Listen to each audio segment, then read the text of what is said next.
The support beam dropped 6 feet in front of me. Concrete dust punched through the air. Someone screamed from beneath the collapsed lighting rig, and the emergency alarm cut out before finishing its second cycle. I tightened the strap on my helmet and pointed toward the east wall. Martinez, stabilize that frame.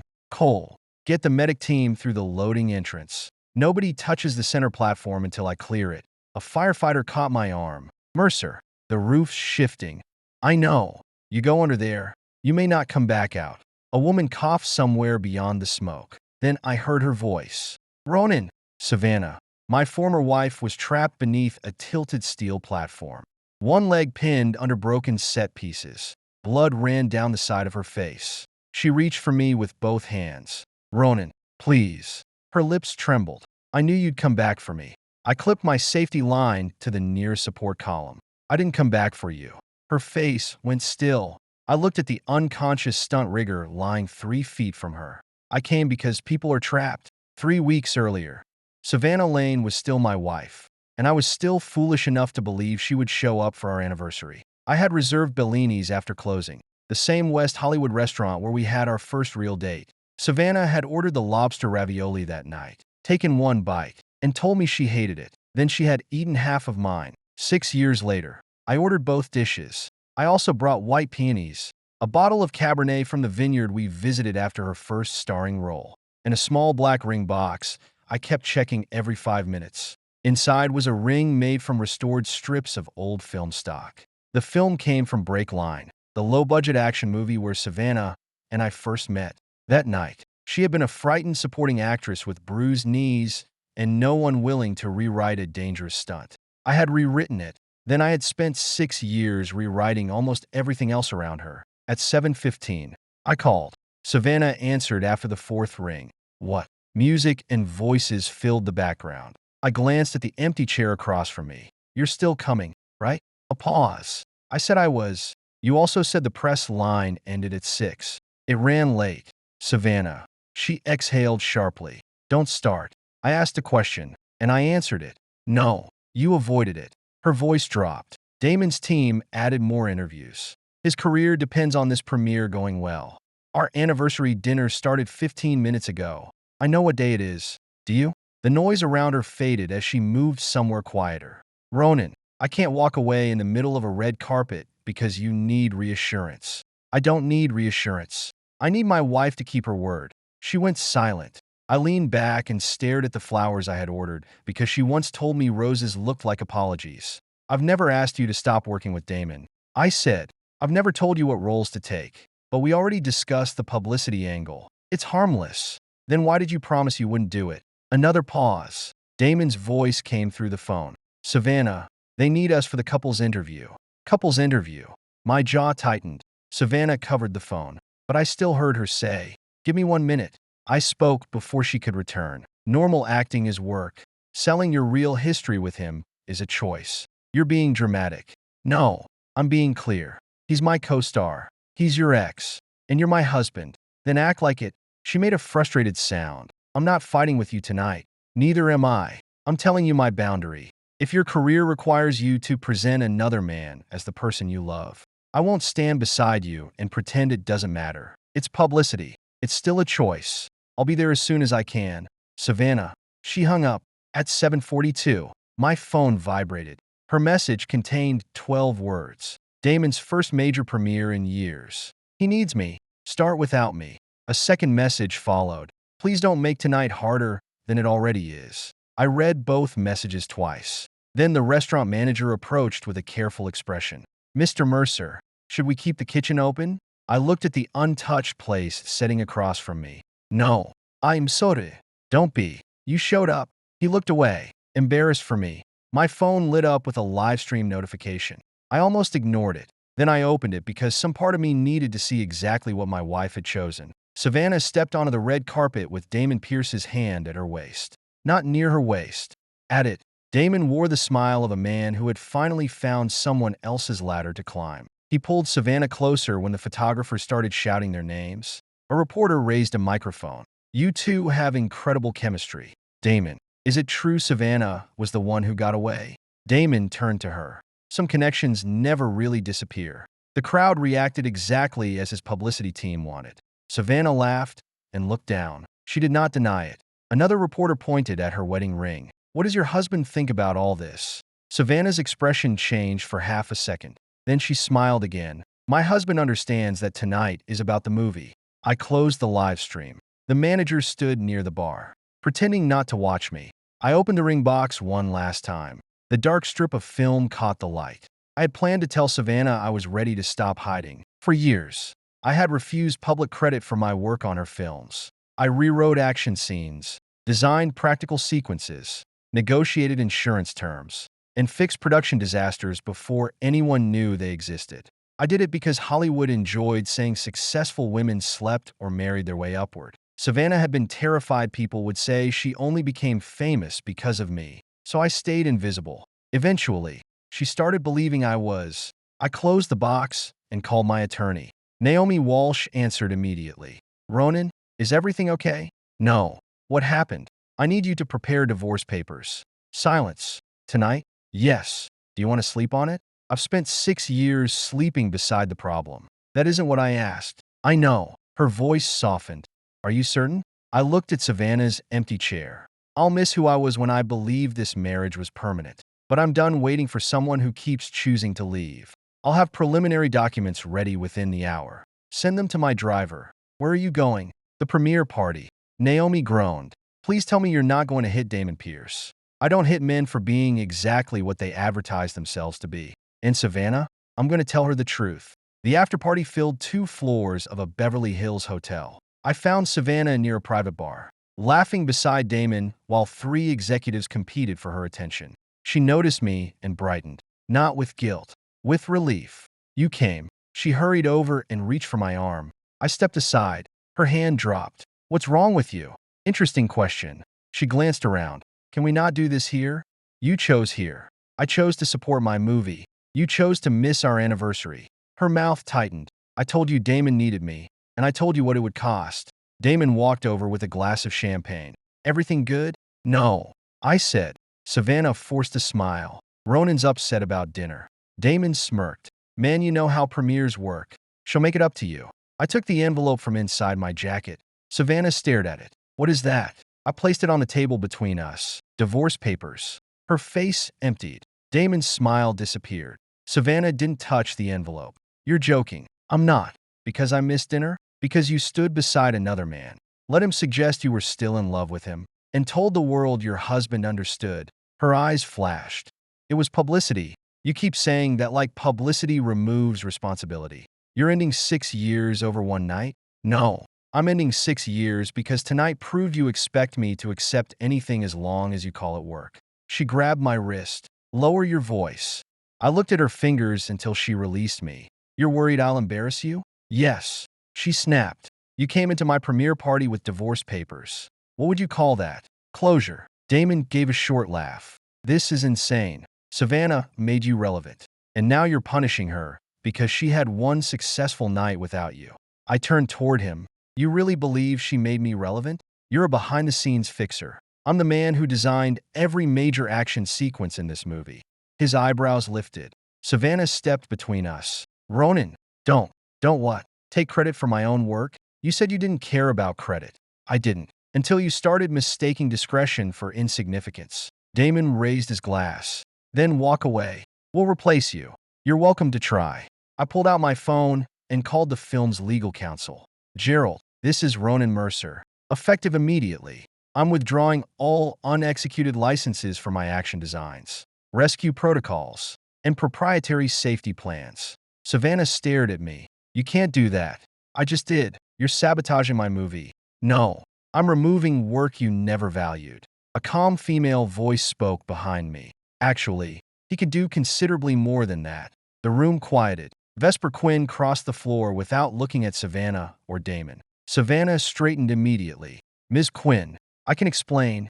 Vesper passed her. She stopped in front of me and looked down at the divorce papers. Is it over? Yes. Her gray eyes lifted to mine. Completely? Yes. You won't change your mind tomorrow? Savannah whispered. Why are you asking him that? Vesper ignored her. I held her gaze. I'll miss the man I was when I thought loving someone meant they would protect what we built. but I won't return to someone who knew I was waiting and left anyway.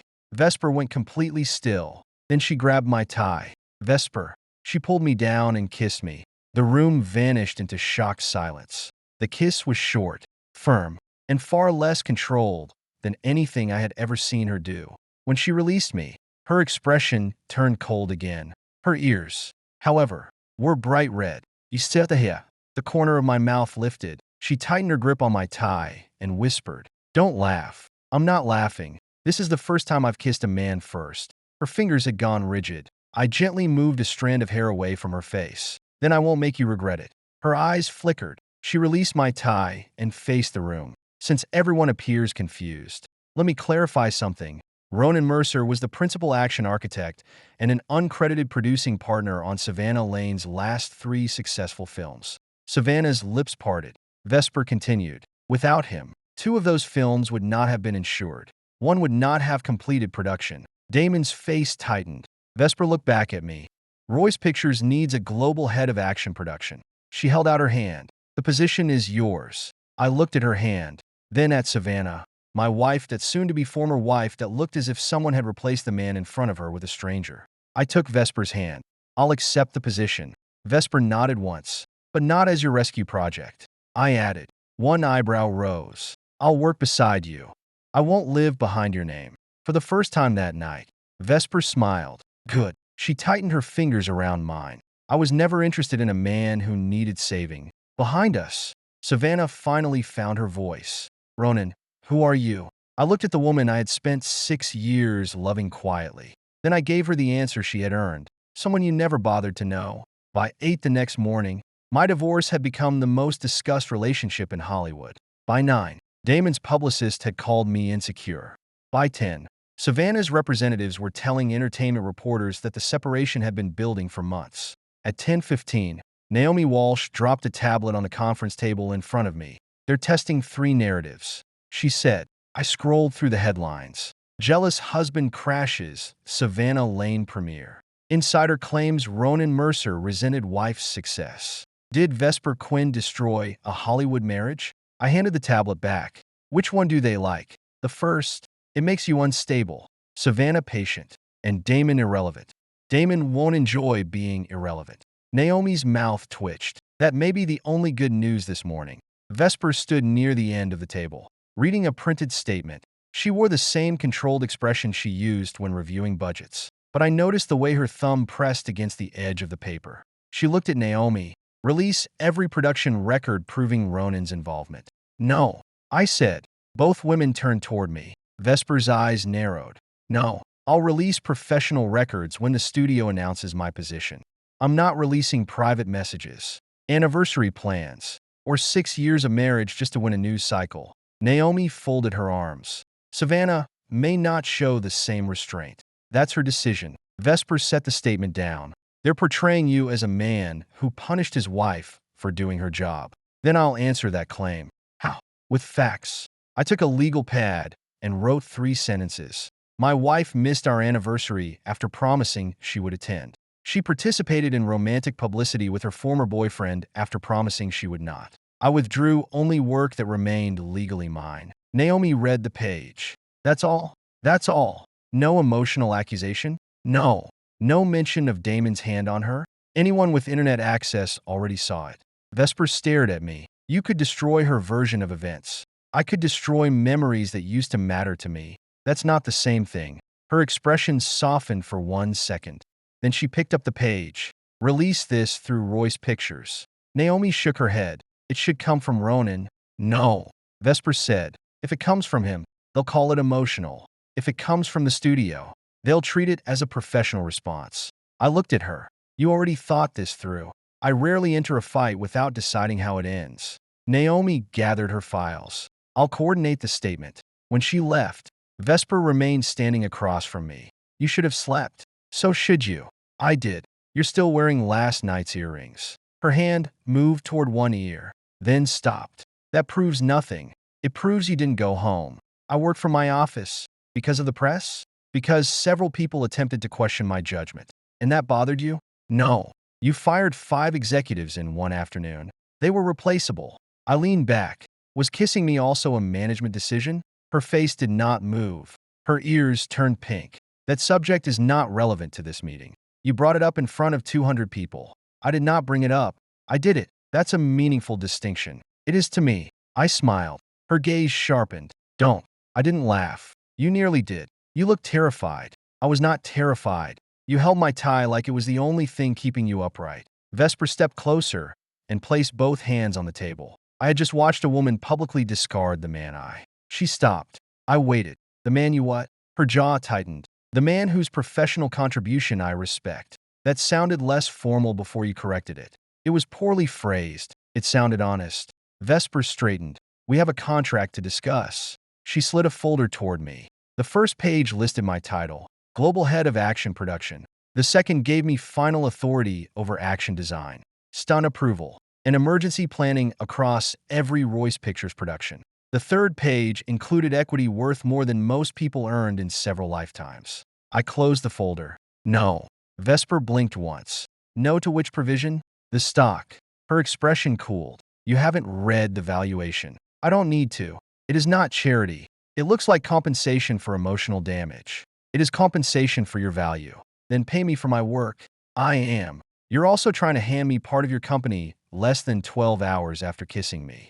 Her fingers curled against the table. The timing is unfortunate. The timing is suspicious. I offered you a professional position and a personal fortune. You helped save this company 7 years ago. I was paid. Not enough. I accepted the contract. You were 27 and trying to keep 3 stuntmen employed. And you were 25 and trying to stop your father's company from being sold in pieces. Vesper looked away. 7 years earlier, Royce Pictures had been 6 weeks from collapse. Its action division had burned through money, injured performers, and scared away every insurer willing to answer the phone. Vesper had inherited the company and a board waiting for her to fail. I had given her a production system that cut costs without cutting safety. She had rebuilt everything else herself. I pushed the folder back. I want creative ownership over what I develop. I want final safety authority. I want profit participation on projects I produce. You already have those. I don't want gifted equity. It is not a gift. Would you have offered it yesterday? She said nothing. That's what I thought. Her eyes returned to mine. Most people spend years trying to get something from me. I'm not most people. No, she said quietly. You never were. She picked up the contract. I'll revise it. You're not angry? I am furious. At me? At your logic being difficult to challenge. That sounds painful. It is becoming a recurring problem. The revised contract arrived the next morning. No gifted stock. Instead, it gave me substantial project ownership, profit participation, independent hiring authority, and the right to take any original systems I created if I left the studio. I read the final page twice. Then I signed it. Vesper signed beneath my name. I like that you don't need me, she said. I handed her the pen. I might still choose you. She dropped it. The pen hit the table and rolled between us. Vesper stared at it as if it had betrayed her. I picked it up. Strategic equipment failure? The table is uneven. It isn't. She took the pen from me without meeting my eyes. Our first production meeting begins in 8 minutes. Plenty of time for you to recover. I have nothing to recover from. You're blushing. I am angry. At the table? At you. That's better. She walked out before I could see whether she was smiling. My first department meeting included 3 directors, 6 producers, the head of physical production, 2 insurance representatives, and a stunt coordinator named Tyler Beck, who had broken his back 5 years earlier because a director wanted one more realistic take. I placed a red binder in front of every person. These are the new safety protocols. I said, anyone on set can call a stop if they identify a credible hazard. Director Gavin Rusk opened the binder and immediately closed it. Anyone? Yes. A production assistant can shut down my set. A production assistant can report a danger. My team makes the final call. Gavin leaned back. I don't answer to a stunt designer. Vesper closed her own binder. The sound was quiet. Everyone stopped moving. You answer to Ronan on safety, she said. Refuse once, and you will no longer answer to anyone at this studio. Gavin looked at her. You'd replace a director in the middle of production? I replaced 5 division heads during lunch. That was different. It was a Tuesday. Nobody argued after that. When the meeting ended, I waited until the others had left. Did you have to terrify him? Vesper gathered her papers. Yes. You enjoyed it. A little. You smiled. I did not. You almost did. That is not evidence. It was enough for me. She walked toward the door. Your decision was correct, she said without turning. Which one? All of them. The next 2 weeks moved fast. Royce Pictures released archive contracts confirming that I had served as an uncredited action producer on Savannah's last 3 films. Insurers publicly stated that my safety systems had saved 2 productions from cancellation. Stunt teams I had worked with posted their own stories. I did not ask them to. One performer wrote that I had stopped filming after he reported dizziness, despite a director threatening to replace him. Another said I had paid his medical deductible when the production refused. Savannah's attempt to portray me as an unemployed husband quietly disappeared. Damon tried a different approach. During an interview, he laughed and said, Ronan was always good at making himself sound indispensable. A reporter asked whether Damon could complete the film without my designs. Of course, he said. Action isn't complicated. You just need courage. Tyler watched the clip in my office and muttered, that man thinks gravity is a personal insult. He'll learn. He may take other people with him. That's what worries me. Vesper appeared in my doorway. She held a tablet against her chest. Your department received the revised production budget. You emailed it 10 minutes ago. I wanted verbal confirmation. You walked 3 floors to ask whether I received an email? The elevators were efficient. Tyler looked between us. I'm going to leave before this becomes whatever this is. Vesper's eyes shifted to him. This is a budget confirmation. Sure. He escaped. Vesper stepped inside and closed the door. Your employees are unusually comfortable. They're comfortable telling the truth. They are comfortable making assumptions. Are they wrong? She placed the tablet on my desk. I do not come here without professional reasons. Yesterday you came to ask if my coffee machine worked. It is company property. It belongs to me. Then I was verifying electrical safety. You unplugged it. It appeared unsafe. You wanted me to walk downstairs with you. That was an operational side effect. I stood. Vesper took 1 step back. I walked around the desk and stopped in front of her. What are you doing? She asked. Checking your theory. What theory? That you only come here for professional reasons. I moved closer. Her shoulders went rigid. Her gaze dropped to my tie. It's crooked. It's not. It could be straighter. She reached up and adjusted it. Her fingers brushed my collar. I leaned down slightly. She froze. Problem? I asked. Your tie required attention. You fixed it. I'm confirming the result. You've been confirming it for 20 seconds. She released me immediately. You are deliberately creating an uncomfortable workplace. You kissed your employee before hiring him. You were not my employee when I kissed you. So the timing was strategic. It was a mistake. I raised an eyebrow. Her cheeks flushed. A strategic mistake. She corrected. Those are usually expensive. This one may become intolerable. But she did not leave. I became serious. Vesper. Her posture changed. I'm attracted to you. I said. I'm not going to insult you by pretending otherwise. She held my gaze. But I won't use you to punish Savannah. I won't turn you into proof that I've moved on. I know. I'm still angry. You should be. I don't know how much of what I feel right now is freedom and how much is grief. Vesper nodded once. I waited 7 years without interfering in your marriage. I can wait until you understand what you want. I studied her face. Why didn't you tell me? You were getting married. You could have said something before the wedding. You were happy. I thought I was. That was not my decision to challenge. There was no accusation in her voice. That hurt more than one would have. Savannah had spent months telling me boundaries were unreasonable whenever they interfered with what she wanted. Vesper had respected a boundary I never even knew she was holding. I touched her hand. She looked down at our fingers but did not pull away. I don't want you waiting another 7 years. Good, she said. I have become less patient. Her birthday was the following Friday. I learned about it from her assistant, June, who warned me that Vesper normally scheduled 14-hour meetings every year to prevent anyone from arranging a party. At 6 that evening, I found her still in the executive conference room. She looked at the covered plate in my hand. What is that? Dinner. I have work. You canceled the last 3 meetings. Her eyes narrowed. June told you. June values her life.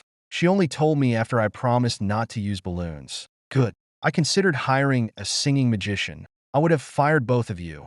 I know.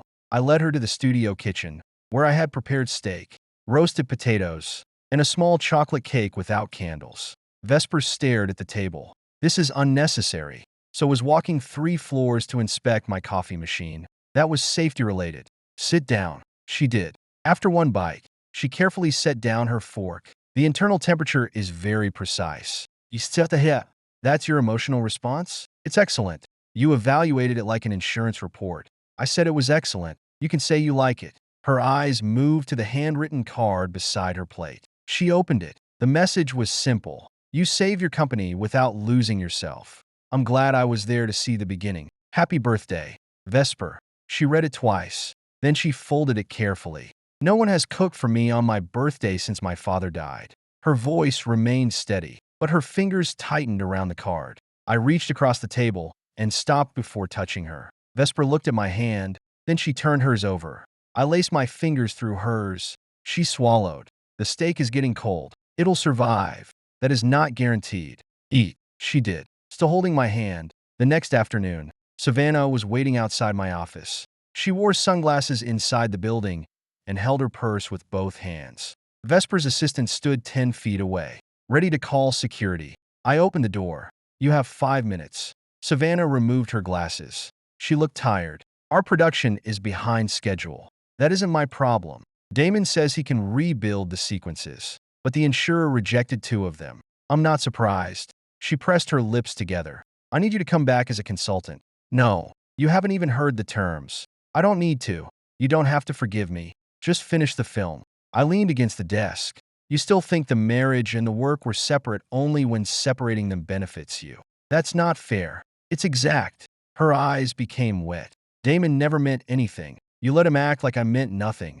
It was one night. It was months of choices that ended in one night. She looked past me and saw Vesper standing near the elevator. Vesper did not approach. Savannah's expression hardened. You replaced me quickly. Vesper didn't replace you. I stepped closer. You abandoned the place you had. Savannah flinched. I made a mistake. You made a decision. What's the difference? A mistake is turning left when you meant to turn right. You promised me one thing, chose another, and then asked me to pretend I wasn't hurt. She put her sunglasses back on. You'll regret being this cold. I'm not cold. I'm finished. She left without saying goodbye. Vesper waited until the elevator doors closed before walking toward me. You were kinder than she deserved. I wasn't being kind. No, I was being clear. Vesper nodded. I find clarity attractive. That explains the tie inspections. Her ears reddened. Go back to work. I did. 2 hours later, I was reviewing insurance submissions when an approval code caught my attention. My code, attached to Damon's redesigned warehouse collapse sequence. I opened the file. The support requirements had been reduced by 40%. The secondary rigging was gone. Emergency exits had been moved to make room for additional cameras. At the bottom of the page was my digital authorization. It was a poor forgery, but it had already passed through preliminary review. I called Tyler. Where is Savannah's production shooting tomorrow? Stage 12. Why? I enlarged the structural diagram. The center load calculation was wrong. Not slightly wrong. Catastrophically wrong. I stood so fast my chair hit the wall. Vesper appeared in the doorway. What happened? I turned the screen toward her. That set is going to come down. Vesper stared at the forged authorization on my screen. How long? If they follow Damon's revised shooting schedule, they'll trigger the collapse sequence in less than an hour. She pulled out her phone. I'll shut down the production. Call the fire marshal and the studio safety office first. Damon may ignore an order from you if he thinks stopping will expose the forgery. He wouldn't dare. He falsified my approval code. He's already past the point where intelligence matters. I called Tyler as I grabbed my emergency bag. Get the rapid response team to stage 12. Already moving. Bring hydraulic braces, cutting tools, trauma kits, and every structural cable we have. His voice sharpened. You think it's going to fail? I know it is. Vesper followed me into the elevator. You're not entering that building. I looked at her. That wasn't a suggestion. She said, then it's a bad order. Ronan, I designed the original sequence. I know where the load points are, and that makes you the person who should direct from outside. It makes me the person who can identify where people will be trapped. Her jaw tightened. I did not wait 7 years for you to die 3 weeks after becoming single. The elevator doors opened. I stopped. Vesper froze as if she had not meant to say it aloud. 7 years? I asked. This is not the time. You counted? I remember relevant timelines. That sounded extremely relevant. She stepped past me. Get in the car. I followed her. I'm driving. You're emotionally compromised. You just admitted you've been in love with me for 7 years. And you are wasting time. She threw me the keys. By the time we reached stage 12, the production had already started filming. A security guard blocked the entrance. Closed set. I held up my Royce identification. Emergency safety inspection. He checked the card, then shook his head. Mr. Pierce ordered no interruptions. Vesper stepped beside me. The guard's face changed. Ms. Quinn, open the gate. Mr. Pierce said. Mr. Pierce does not own this studio. This isn't a Royce production. No, she said, which means I have no financial reason to protect it. If you keep that gate closed, I will personally provide your name to every insurance carrier in California. The gate opened. Inside, crew members moved around a full-scale warehouse set. Cameras were positioned near the center platform. Temporary steel supports ran along the walls, but several required braces were missing. I spotted Tyler near the control station. He pointed at the structure. Center truss is already bowing. Where's the stunt team? Half of them refused to go inside. Good. The director replaced them with background performers. I turned toward him. People without rigging training? Tyler nodded grimly. Vesper was already on the phone. I want the fire department here now, she said. Possible structural collapse. Occupied soundstage. Damon saw us and stormed across the floor. What the hell are you doing here? I pointed toward the set. Shutting it down. You don't work on this movie anymore. That authorization uses my code. His expression barely changed. Your old files were part of the production package. My files required 12 secondary supports. You installed 7. The engineer approved it. Which engineer? He glanced toward the director. I stepped closer. Say the name. Damon's mouth tightened. Savannah came out from behind the set, wearing a torn tactical costume and stage blood. What's going on? I looked at her. Get everyone out. She frowned. We're in the middle of a take. The structure is unstable. Damon laughed. He's trying to stop the movie because we replaced him. I held up my phone. You forged my authorization. Savannah looked at Damon. Is that true? No. His ego's bruised. The center load is 32% over capacity. I said. You removed the side braces and moved the emergency exits. Damon spread his hands. Because the original design was bloated. Ronan makes everything sound dangerous, so people think they need him. A metallic crack came from above us. Every trained crew member looked up. Damon did not. I pointed toward the doors. Evacuate now. Director Gavin Hale stepped forward. We have 1 shot left. You don't have 1 shot. You have maybe 3 minutes. We've spent $2 million today. Then lose $2 million instead of 20 lives. Gavin glanced at Damon. Damon shook his head. He's bluffing. I grabbed the nearest handheld radio. Attention, all crew. This is an emergency evacuation. Leave equipment. Move through the north and west exits. Damon ripped the radio from my hand. You have no authority here. Vesper took 1 step toward him. I do. He stared at her. She spoke calmly. If 1 person gets hurt after this warning, I will make sure every studio, union, insurer, and prosecutor receives this recording. Damon lowered his voice. You're doing this because you're sleeping with him. Vesper's expression turned colder. No, I'm doing this because unlike you, he's worth listening to. Another crack split through the stage. This time, a lighting bar shifted. I grabbed Savannah's arm. Move. She pulled away. Don't touch me like I'm helpless. I'm touching you like you're standing under 20 tons of steel. The center support buckled. Someone screamed. I shoved Savannah toward the exit as the first section came down. The impact knocked me to 1 knee. Dust filled my mouth. Lights went out. Crew members ran in every direction until Tyler's voice cut through the panic. North exit. Stay against the wall. I got up and grabbed the radio clip to my vest. Tyler. Status. West side is clear. 6 people unaccounted for. Names? Savannah. 2 camera operators. Jace Monroe from rigging. 1 background performer. Damon. A production assistant stumbled toward me. Damon got out. You saw him? He ran through the loading door before the second collapse. Of course he did. I clipped on my helmet. Vesper caught my arm. Your team can go in. My team doesn't know the original load map. You can explain it. The map has changed. Then assess it from here. A cough came from inside. Vesper's fingers tightened around me. Ronan, don't. There was no command in her voice now. Only fear. I covered her hand with mine. I'll come back.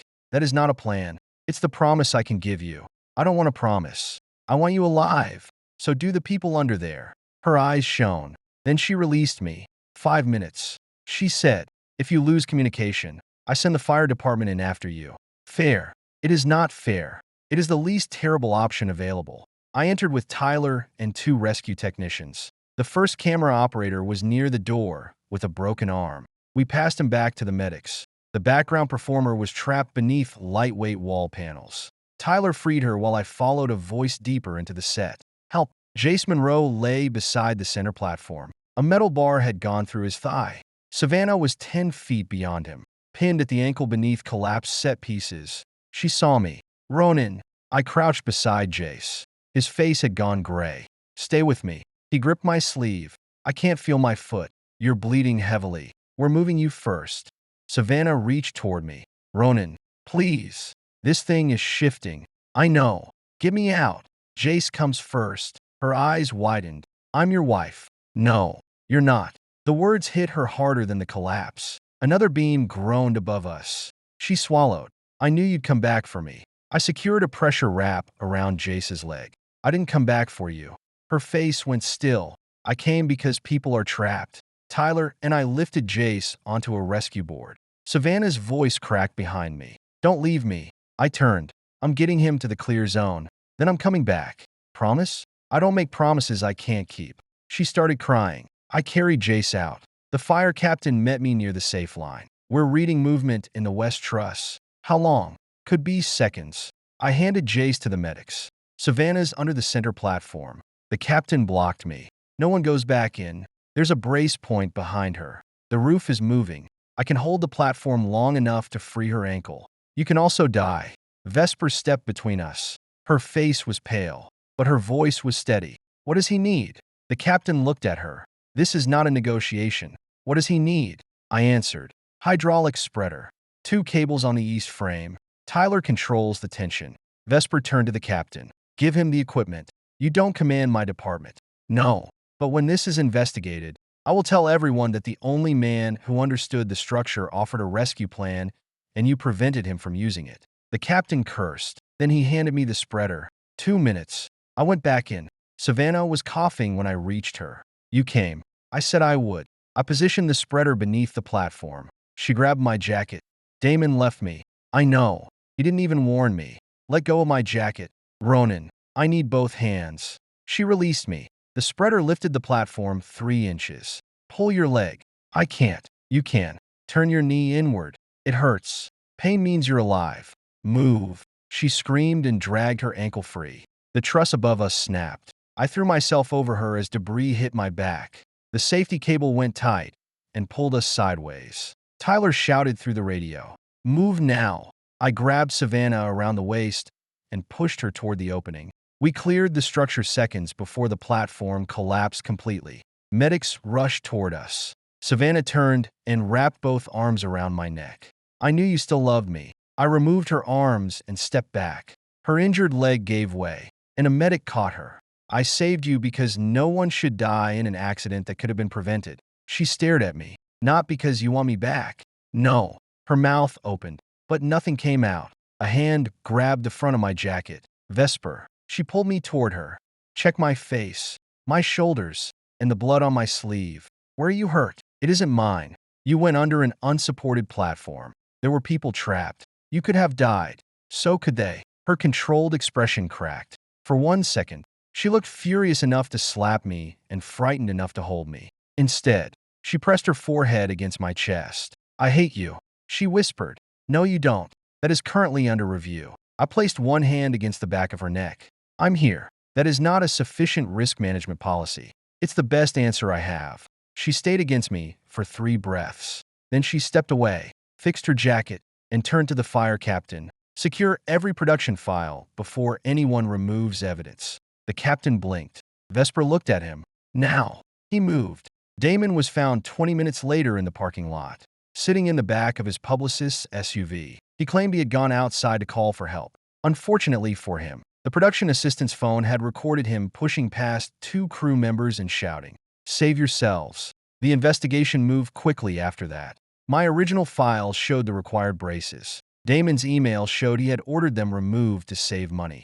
A production manager produced messages where Damon wrote, Ronan uses safety to control Savannah. We don't need all this expensive garbage. Another file contained a draft statement blaming Savannah as executive producer if the stunt failed.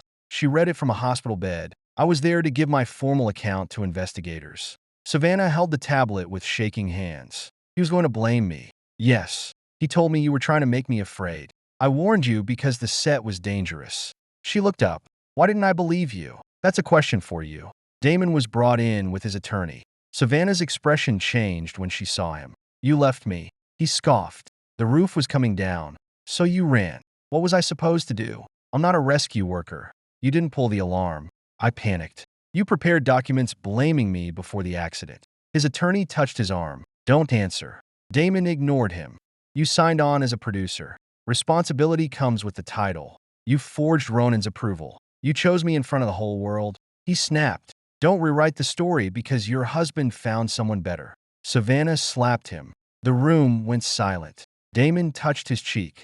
Then he smiled bitterly. You were useful. That's all this was. Savannah's face collapsed. I did not comfort her.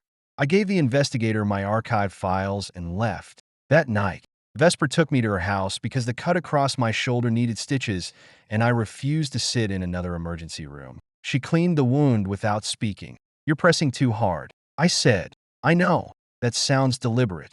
It is. I looked over my shoulder. Her eyes were still red.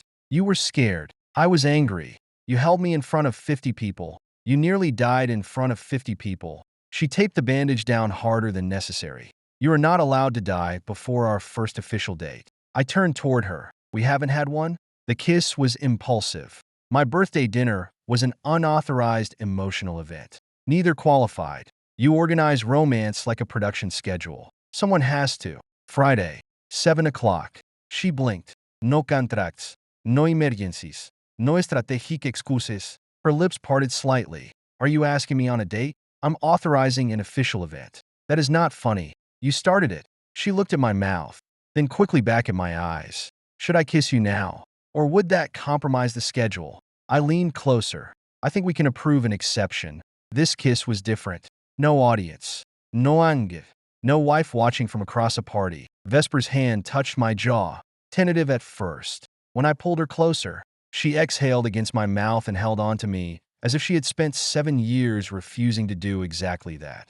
When we separated, her face was red. I smiled. She narrowed her eyes. Don't.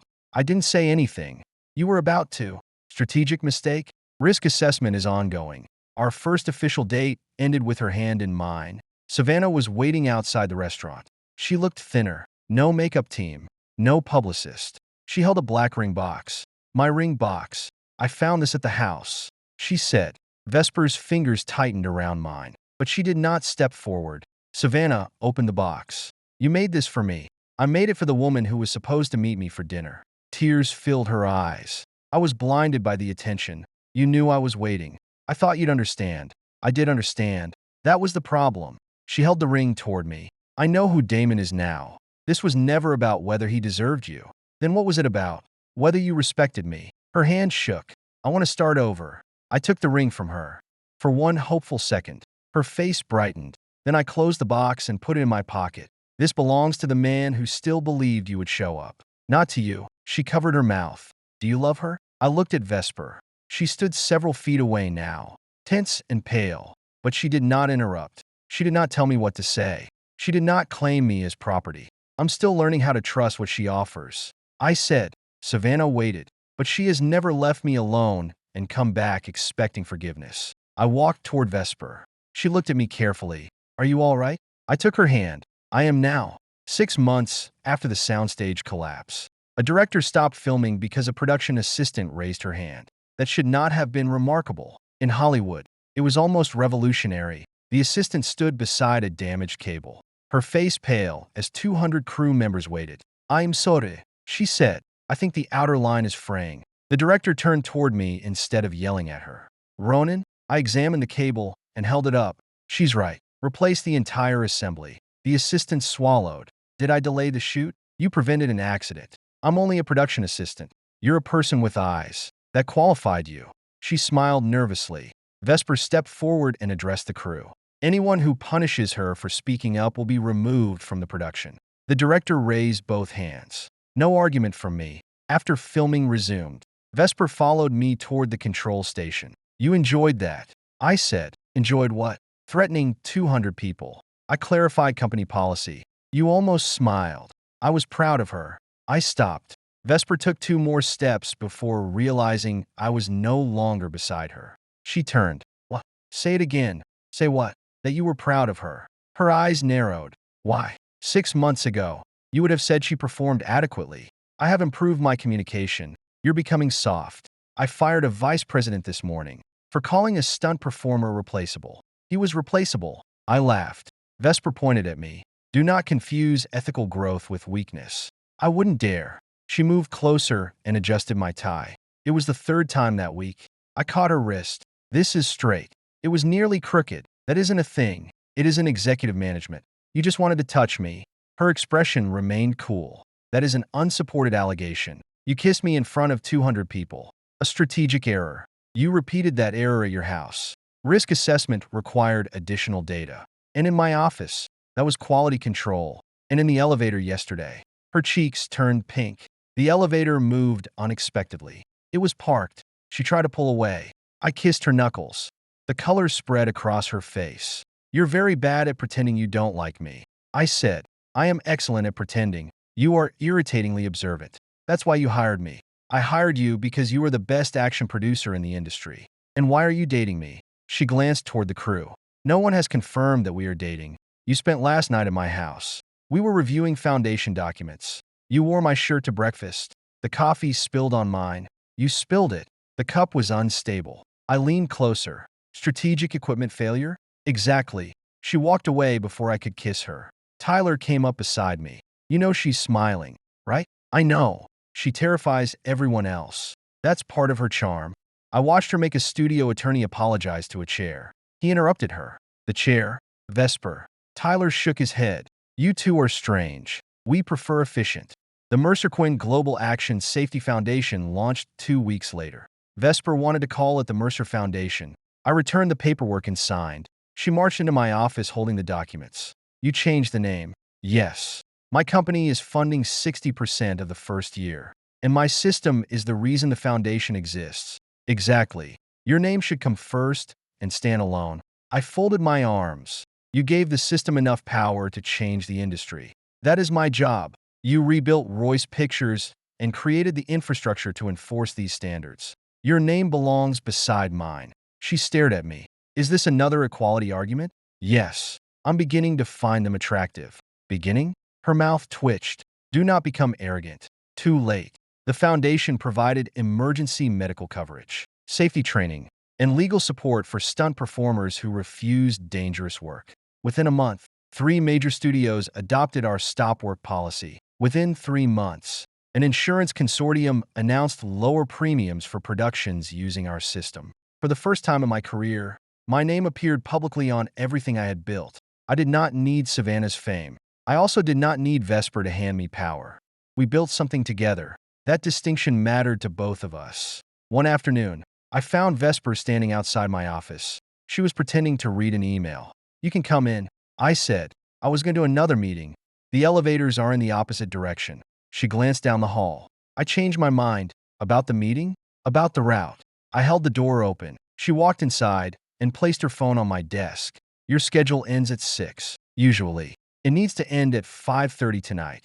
Why? We have dinner. Is this an official date? Yes. Did you make a reservation? Yes. Under what name? Her expression tightened. Quinn, not Mercer? I considered both. I stepped closer. She watched me carefully. Vesper, are you nervous about someone recognizing us? No. You held my hand at a studio meeting this morning. That was to stop you from reaching for an incorrect contract. The contract was 10 feet away. You moved quickly. I touched her waist. She inhaled. What is this really about? Her gaze dropped. The restaurant has photographers outside sometimes. So they may ask questions. About us? Yes. What are you planning to say? That we are business partners. I raised an eyebrow. She added, with shared personal interests. Sounds romantic. I am not discussing my private life with strangers. You kissed me at a premiere. That situation had exceptional circumstances. You were jealous. I was decisive. You were blushing. Ronan. I kissed her forehead. We don't have to tell them anything. Her shoulders relaxed. Then she slipped her hand into mine. But we don't have to hide either. She said, "No, I'm not ashamed of you. I know. I just dislike giving people access to things that matter." The words were quiet. I squeezed her hand. "Then we give them only what we choose." She nodded. That night, photographers caught us leaving the restaurant together. Vesper did not release my hand. The next morning, entertainment sites published photographs of the coldest woman in Hollywood looking up at me while I laughed. One headline called me her mystery boyfriend. Vesper dropped the article on my desk. "You are not mysterious. I've been called worse." They referred to me as visibly smitten. Accurate. It is speculative journalism. You were staring at me. You had sauce on your mouth. You wiped it off with your thumb. I prevented further embarrassment. Then you kissed me. I was verifying the removal. I stood and moved around the desk. She backed into the door. Her chin lifted. "What are you doing?" "Verifying your explanation." I kissed her. Her hands immediately grabbed my jacket. When I pulled back, she looked slightly breathless. "Well," I asked. "The sauce is gone. Professional work. Acceptable." A week later, Savannah asked to meet. Naomi forwarded the request with a warning. She says she doesn't want reconciliation. What does she want? To apologize. Vesper sat across from me in the conference room. She did not look up from her report. "You should go." I studied her. "You're comfortable with that?" "No." The honest answer surprised me. She closed the report. "But my discomfort does not give me authority over your unfinished business." "It isn't unfinished." "Then confirm that for yourself. You don't need to pretend this doesn't bother you." "I'm not pretending." Her fingers tightened around her pen.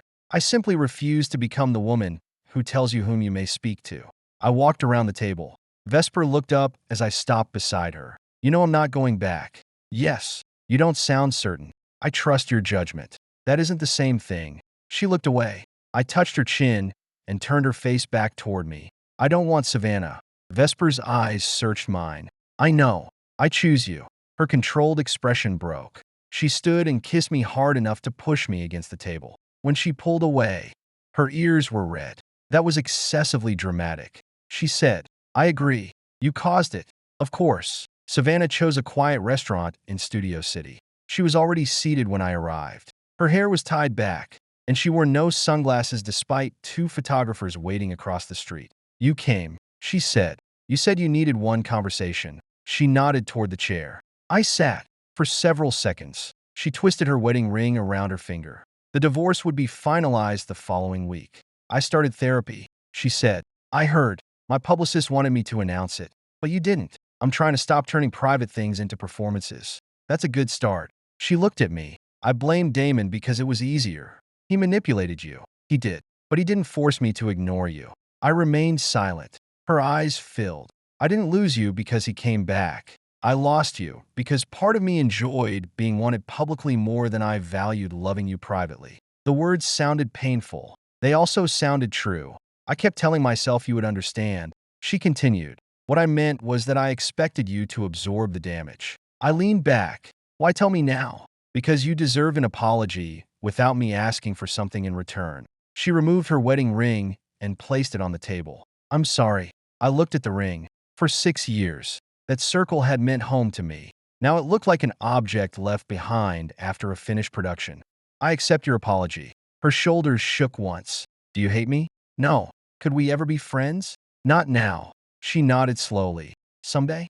"Maybe not ever." Her lips parted. "Forgiveness doesn't mean access." "Savannah." She looked down. "I understand. I hope you rebuild your career. I hope you find out who you are without applause telling you." "And you?" "I already did." She glanced through the window. Vesper stood across the street beside our car. She had come with me but stayed outside. "She's waiting for you. She knows I'll come back." Savannah smiled sadly. "That was the difference, wasn't it?" "One of them." She touched the empty place on her finger. "I kept believing you would wait. I waited while we were married. I stood. I stopped when you chose to leave." Savannah wiped her cheek. "Goodbye, Ronan. Goodbye." Damon's case went to trial 2 months later. Prosecutors charged him with fraud, reckless endangerment, evidence tampering, and falsifying safety documents. His attorney tried to argue that production pressure had impaired his judgment. The crew testimony ended that argument. The production assistant's recording played in court. Damon's voice shouted for everyone to save themselves as he ran through the loading exit. My archived plans proved that every dangerous alteration had been made after my withdrawal. Damon accepted a plea agreement when his own emails were admitted as evidence. Reporters waited outside my office for a reaction. I gave them one sentence: safety is not an obstacle to filmmaking. People who treat human lives as disposable are. Then I returned to work. I did not attend sentencing. Vesper asked why. I already gave him enough space in my life. She nodded. That is a very attractive answer. Is that an official executive assessment? Yes. Should I document it? No. The premiere of our first fully independent production took place 3 weeks later. Every action sequence had been completed without serious injury. Every stunt performer received back-end participation. The movie had already earned strong reviews. But the moment that mattered most happened before the screening. A young stunt woman approached me on the press line. "Mr. Mercer?" "Ronan." She gripped her credential. "I called a stop last month. The director was angry, but your policy protected me." "What happened?" "A rigging pin was cracked. Then you protected the entire crew." She smiled. "Thank you for making it possible." Vesper stood beside me. After the woman left, she touched my arm. "That is why your name should have stood alone on the foundation." I shook my head. "She spoke up because your company backed the rule." Vesper sighed. "Another equality argument? Always. I suppose I'll tolerate it." The reporters began shouting questions. "Vesper, are you and Ronan officially together?" She immediately put on her executive expression. "Mr. Mercer and I share an important strategic partnership." I turned toward her. "Strategic?" Her fingers closed around mine in warning. A reporter laughed. "Was the kiss at Savannah Lane's premiere also strategic?" Vesper's ears turned red. "It was a complicated contractual moment." "You said here. Contractual? Do not interfere." Another reporter raised a microphone. "Ronan, how would you describe your relationship?" I looked at Vesper. She faced the cameras with her chin raised, pretending she was not gripping my hand hard enough to cut off circulation. For 7 years, she had stayed away because she respected my choice. When I became free, she stepped forward. She never asked me to become smaller. She never treated my loyalty as something she owned. So I gave the reporters the only answer that mattered. I put one hand against her cheek and kissed her. Vesper froze. The cameras erupted. When I pulled back, her eyes were wide and her face was bright red. I lowered my voice. "Don't blush." Her expression sharpened. Then she grabbed my tie and pulled me back. "I told you not to laugh." She kissed me again while the crowd cheered. When she finally released me, I was smiling. "You planned that," she accused. "I improvised. I dislike surprises. You kissed me without warning first. That was different." "How?" She looked away. "I had been waiting 7 years." I took her hand. "Then it's a good thing neither of us is waiting anymore." Across the press line, I saw Savannah standing near the entrance. She had accepted a smaller role in an independent drama. No personal assistant surrounded her. No publicist whispered answers in her ear. She looked at Vesper and me, then at our joined hands. For a second, sadness crossed her face. Then she nodded once and walked inside alone. I did not follow her with my eyes. Vesper tugged on my tie. "You're staring." "At you." That answer was suspiciously fast. It was also true. She narrowed her eyes, but the corners of her mouth lifted. For 6 years, I had mistaken loyalty for standing still while someone walked away. I had thought love meant waiting quietly, solving every problem, and asking for less so the woman beside me could shine. Vesper taught me something better. Real love did not need one person to disappear so the other could be seen. It did not leave you alone, then demand gratitude when it returned. It stepped forward, it took your hand, and it stood beside you where the whole world could see.